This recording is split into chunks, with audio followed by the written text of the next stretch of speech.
JoJo kids Bangla. লেজ কাটা শেয়াল। এক জঙ্গলে এক শেয়াল থাকতো।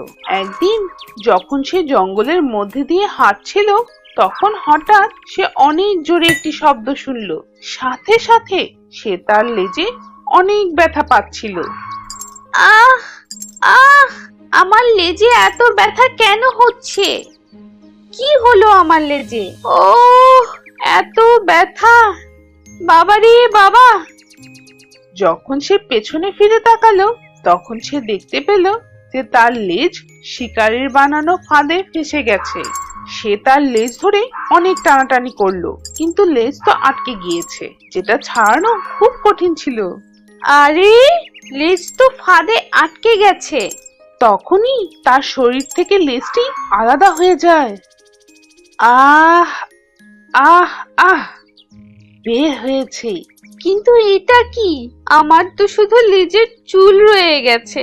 আমার প্রিয় লম্বা সুন্দর লেজ আজকে আমার থেকে অনেক দূরে চলে গেল। আমার লেজ, আমার লেজ, এটা কি হয়ে গেল? এখন আমি অন্য শেয়ালদের সামনে কোন মুখে যাব? লেজ কাটা শেয়াল কি করে সুন্দর লাগবে? শেয়াল নিজেই নিজেকে অভিশাপ দিতে দিতে সেখান থেকে চলে গেল। কিছু দূর যাওয়ার পর শেয়াল এক উপায় পেল।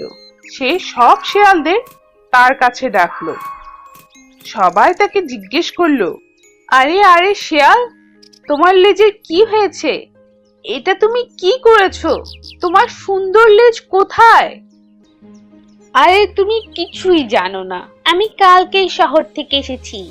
আজকাল লেজের কোনো ফ্যাশন নেই, এজন্য আমি আমার লেজ কেটে ফেলেছি। এখন আমি চাই তোমরা সবাইও আমার মতো ফ্যাশন শুরু করো, নিজেদের লেজ কেটে ফেলো এবং বুদ্ধি দেখাও। এখন এই লেজের কি কাজ? তুমি অনেক চালাক শেয়াল, কিন্তু আমরাও অনেক চালাক। যদি তুমি শেয়াল হও, আমরাও শেয়াল। নিজের দোষ ঢাকার জন্য তুমি এইরকম বাহানা বানাচ্ছ, যাতে আমরা তোমার কথা মেনে আমাদের লেজ কেটে ফেলি। আমরা সব বুঝি, আমরা তোমার কথা শুনবো না। এরপর সব শেয়ালরা সেখান থেকে চলে গেল। কেউ শেয়ালের কথা শুনলো না। চালাক শেয়াল তার কাটা লেজ নিয়ে পুরো জঙ্গলে ঘুরতে লাগলো। আপু হাতি। একদিন আপু হাতি খাবারের খোঁজে জঙ্গলের এপাশ ওপাশ ঘুরছিল। তখনই হঠাৎ সে একটি বড় গর্তে পড়ে যায়। আরে, এত বড় গর্ত! এখন আমি বাইরে কিভাবে যাব? কি হয়ে গেল? আমি কেন এই গর্ত দেখতে পাইনি? আরে, কেউ আমাকে বাঁচাও! কেউ আছো? আমার সাহায্য করো! তখন তার কথা শুনে সেখানে একটি বাদর আসলো। বাদর ভাই, আমাকে এখান থেকে বাইরে বের করো। আমি ভুল করে এই গর্তে পড়ে গেছি, আমাকে বাঁচাও। আরে ভাই, আমি এত ছোট একটা বাদর, তোমাকে কিভাবে বাইরে বের করব? কিন্তু তোমার প্রাণটাও বাঁচাতে চাই। এক কাজ করি, আমি আমার সব বন্ধুদের ডেকে নিয়ে আসি। ততক্ষণ তুমি আমার অপেক্ষা করো। ঠিক আছে, কিন্তু তাড়াতাড়ি এসো। আরে বন্ধুরা, তাড়াতাড়ি আসো। বেচারা হাতি এক বড় গর্তে পড়ে গিয়েছে, কিন্তু আমরা কিভাবে তার সাহায্য করতে পারি?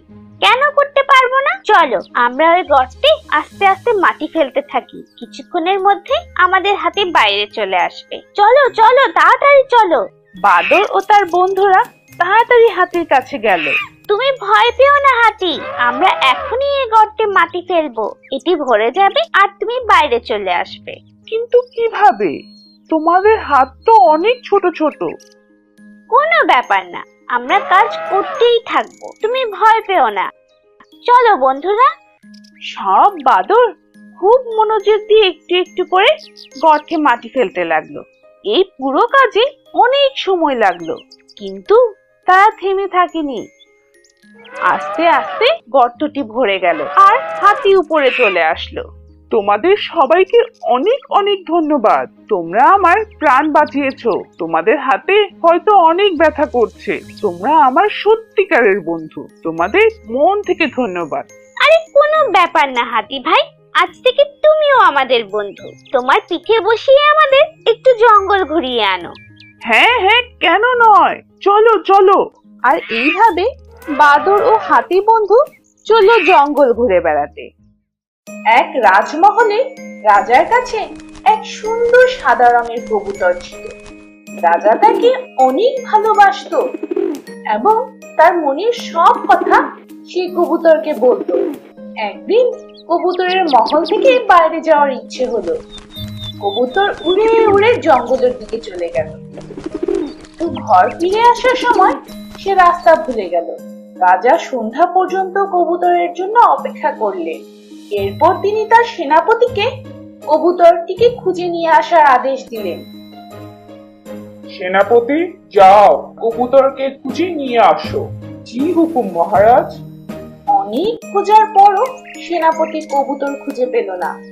তখন সেনাপতি এক উপায় বের করলো। সে এক কবুতরকে ধরলো এবং তার সারা গায়ে রং দিয়ে রাঙিয়ে দিল।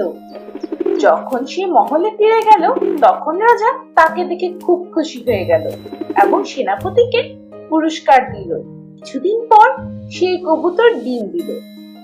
একদিন যখন কবুতরের ডিম ফাটলো তখন সেটি থেকে সাদা নয় অন্য রঙের বাচ্চা বের হলো।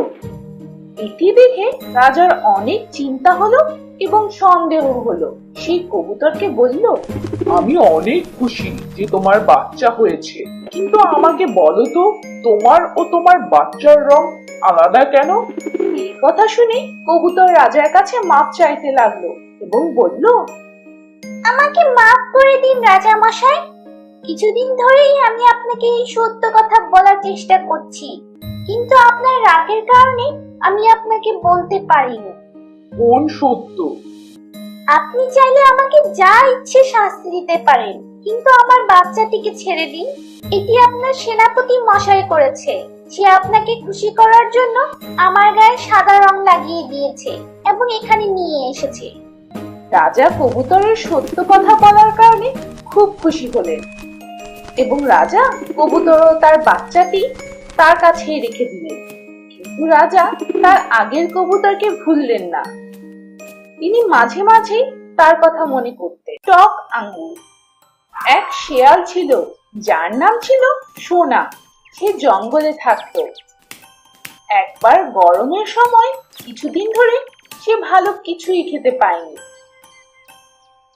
সেই গরমের দিনে ক্ষুধার্ত তৃষ্ণার্ত হয়ে চিন্তার সাথে সে এখানে সেখানে ঘুরে বেড়াচ্ছিল।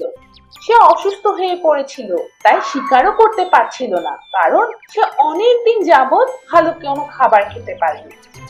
ক্ষুধার কারণে আমি আর চলতেও পারছি না। এখন কিছু খাবার পাওয়াই তো অনেক। একটু কিছু খেতে পেলেই তো সামনে যেতে পারবো। অনেক খিদে পেয়েছে। হে প্রভু, আমাকে সাহায্য করো। তখনই সে একটি গাছ দেখতে পেল। গাছে কিছু ফল ছিল। সে উঁচু হয়ে দেখলো। অনেক ভালোভাবে দেখার পর সে বুঝতে পারলো যে গাছে মিষ্টি মিষ্টি আঙুরের থোকা ঝুলে আছে। সে গাছের কাছে গেল এবং কাছে গিয়ে দেখলো যে আঙুরগুলো অনেক উপরে আছে। দূর থেকে সেগুলো অনেক নিচে মনে হচ্ছিল। আঙ্গুর তো অনেক উপরে রয়েছে, কিন্তু আমার তো অনেক খিদে পেয়েছে। শরীরে তো কোনো শক্তি নেই। চেষ্টা করে দেখি। এখনো তো যুবক আছি, বুড়ো তো আর হয়ে যায়নি। এক লাফে সবগুলো আঙ্গুর খেয়ে ফেলবো। শিয়াল তখনই এক লাফে আঙ্গুর নেয়ার চেষ্টা করলো, কিন্তু সে পারল না। অনেক জোরে নিচে এসে পড়লো।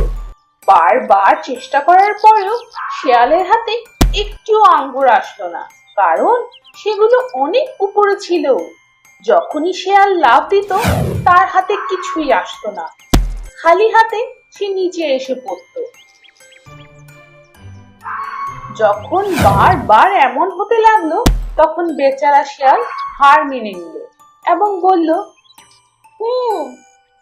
এই আঙ্গুর তো এমনিতেও আমার কাছে দূর থেকে টক লাগছে, এদের রেখেই দিই। টক আঙ্গুর খেয়ে কি হবে? আমি তো দেখেই বুঝতে পেরেছিলাম যে এগুলো টক। শিয়াল খালি হাতে সেখান থেকে চলে গেল অন্য খাবার খোঁজার জন্য। সে বারবার এটাই বলতে লাগলো যে আঙ্গুর ফল টক ছিল। Please subscribe.